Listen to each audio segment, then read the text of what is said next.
Atenção! Começa agora uma teleaula de História do Ensino Médio. Você vai assistir a teleaula de número 11. Bons estudos! Tempo de transformação.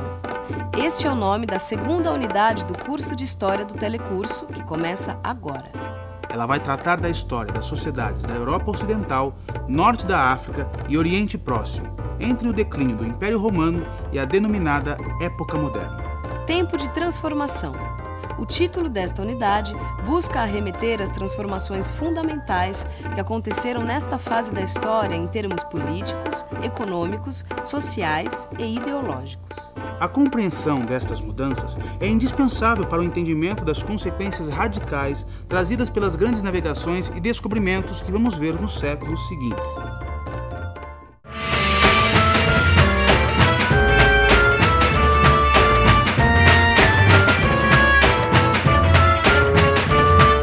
Na última teleaula, você viu que as invasões germânicas levaram o Império Romano do Ocidente a desintegrar-se. Isso aconteceu no final do século V e marcou o fim da Idade Antiga e o começo da Idade Média.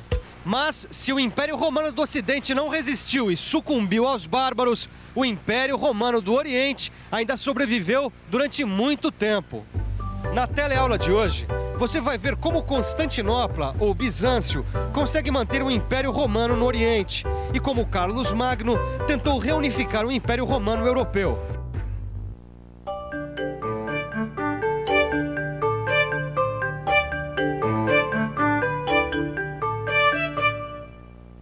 Como já foi dito anteriormente, na teleaula de hoje a gente vai ver como ficaram a Europa e o Império Romano do Oriente após a queda de Roma. Mas antes disso, vamos voltar um pouco no tempo. Vamos voltar para o século V da Era Cristã. 476, Roma. Após sofrer inúmeras invasões, Roma é finalmente tomada pelos invasores germânicos. Chega ao fim o Império Romano do Ocidente. Mas se Roma não resiste, o mesmo não acontece com Constantinopla. Capital do Império Romano do Oriente, Constantinopla, ou Bizâncio, assume a partir de então a liderança do mundo romano. Constantinopla mantém a organização administrativa, as leis e ainda preserva boa parte da cultura romana. Mas isso não bastava. Os bizantinos queriam mais. Não bastava apenas continuar vivendo como se vivia em Roma. Era preciso reconquistar os territórios do Ocidente e reconstruir o Império Romano. Uma missão que é levada a cabo em 527, quando Justiniano assume o trono do Império do Oriente. Justiniano recupera o norte da África, o sul da Península Ibérica e ainda reconquista a Itália. Apesar do sucesso de sua empreitada, Justiniano é obrigado a interromper seus planos. Problemas com os persas e com os povos asiáticos na Macedônia obrigam o imperador a deixar o Ocidente. Justiniano não consegue restaurar o Império Romano, mas entra para a história como o criador do Código Justiniano. Esse livro aqui é o Código Penal. Nele estão escritas boa parte das nossas leis. Ele diz o que nós podemos ou não podemos fazer, distingue o certo do errado. Agora, o que será que tudo isso tem a ver com o imperador Justiniano? Tem tudo a ver, porque quando Justiniano subiu ao trono, ele resolveu revisar as leis romanas para adequá-las à doutrina cristã, a religião oficial do Império. As novas leis ganharam o nome de Código Justiniano e acabaram se transformando na base jurídica do Império do Oriente e de todo o Ocidente. Mas não só daquela época, porque as leis que regem boa parte do planeta nasceram a partir do Código Justiniano. Justiniano governou por quase 40 anos e não conseguiu realizar o seu maior sonho, reconstruir o Império Romano do Ocidente.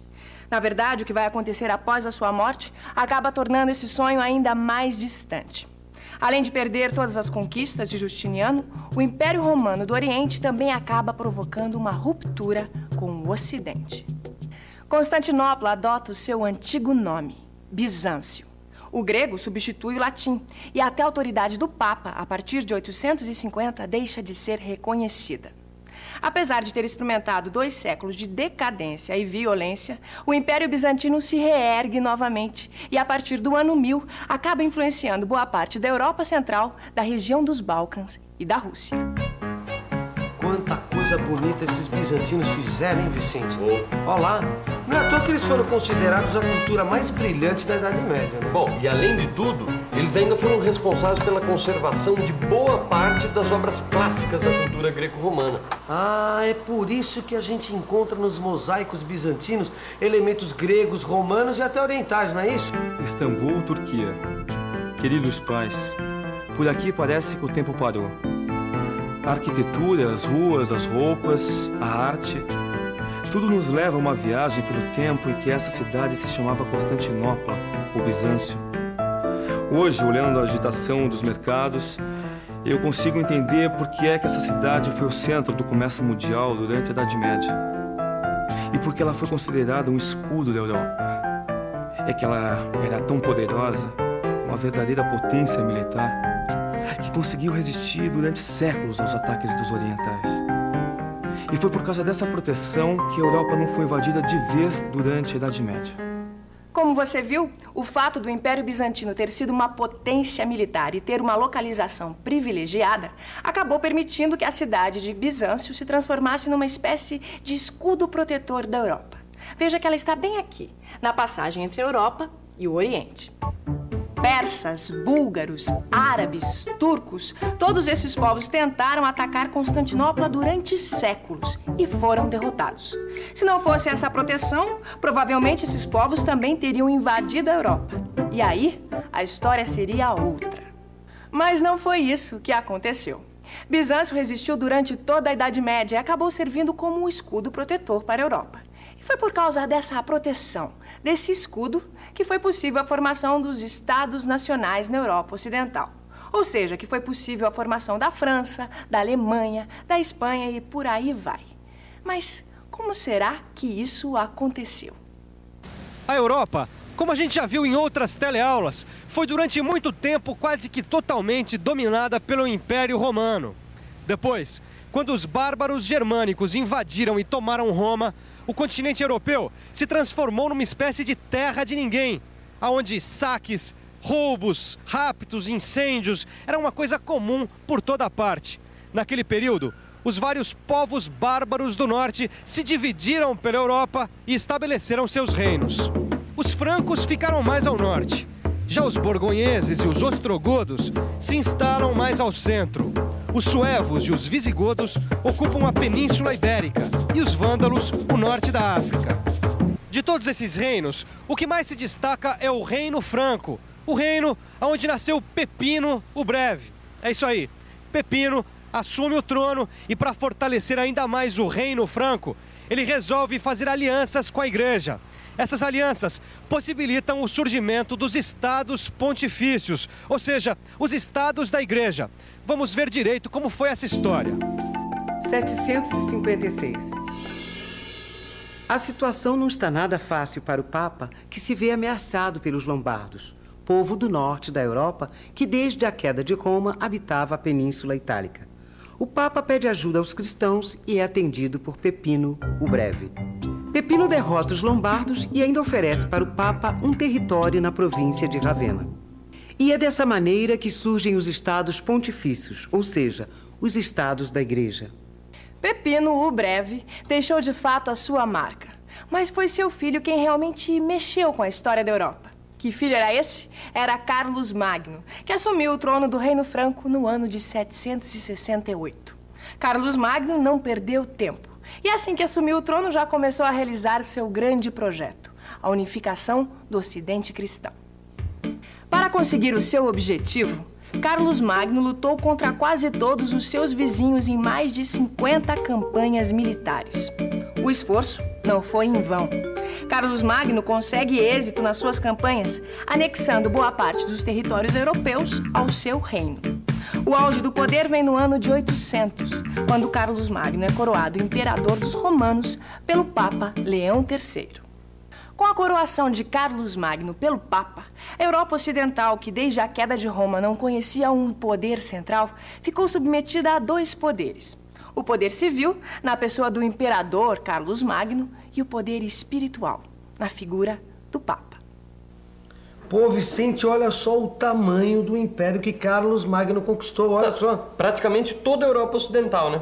Agora, como é que ele fazia pra administrar uma coisa tão grande assim? Ah, sozinho ele não era capaz, né? Pois é. Por isso que ele dividiu esse império todo em 300 províncias. Ah, tá certo. Então quer dizer que cada província tinha uma pessoa governando. Exatamente. As províncias eram governadas pelos condes, pelos duques, pelos marqueses e todos eles fiscalizados pelos inspetores. Então me diz uma coisa, então o império de Carlos Magno é que deu origem ao sistema feudal? Exatamente. Sabe por quê? Porque para retribuir quem o ajudava, o imperador distribuía terras. E foram esses benefícios que deram origem ao sistema feudal. Mas, na verdade, esse sistema só tomou forma depois da morte de Carlos Magno. Estamos em 814. Morre o imperador Carlos Magno. Sobe ao trono seu filho, Luís o Piedoso. O novo rei, um homem fraco, divide o império entre seus 3 filhos. Só que os filhos de Luís o Piedoso não querem saber de dividir o império. Por isso, destronam o pai e iniciam uma guerra civil. Veja só como ficou o império de Carlos Magno após a morte de Luís o Piedoso. Carlos, o Calvo, ficou com a França, Luís com a Germânia, e Lotário recebeu a Itália, a coroa imperial e uma faixa de terras entre a França e a Germânia. E é dessa briga entre os netos de Carlos Magno que começa a nascer o que no futuro serão 2 países muito importantes na Europa, a França e a Alemanha. Mas a essa altura, seus reis não conseguem manter a unidade de seus reinos. E por quê? É que a nobreza de terras, lembra? Aqueles senhores que ganhavam terras por ajudarem Carlos Magno?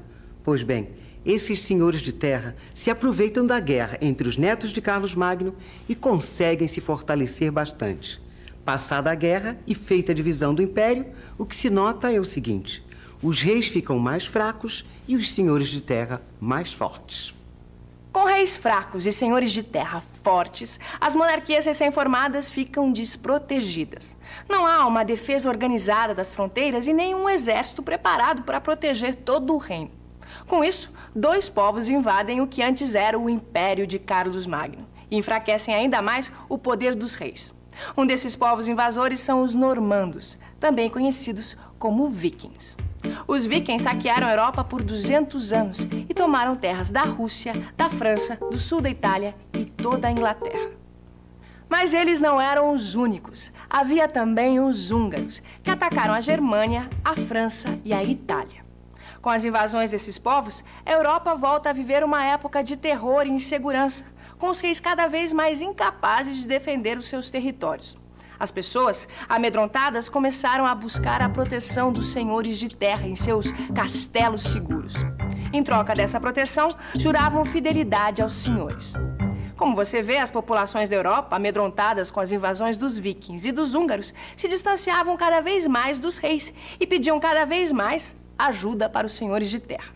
Essa situação era o que faltava para tirar de vez o pouco poder que os reis ainda tinham e tornar os senhores de terra ainda mais poderosos. E foi dessa situação que se originou o feudalismo, um sistema que regeu a vida social em quase toda a Europa por cerca de 5 séculos. Mas o feudalismo já é um assunto para a próxima teleaula. Por agora é hora de revisão. E atenção, se liga aí que é hora da revisão.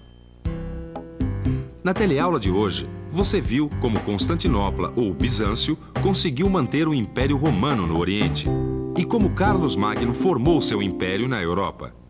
Nessa teleaula, você viu como ficou a Europa depois da queda do Império Romano do Ocidente. Na próxima, você vai ver o que acontece na Europa depois da morte de Carlos Magno, quando a vida social e econômica do continente passa a ser regida pelo feudalismo.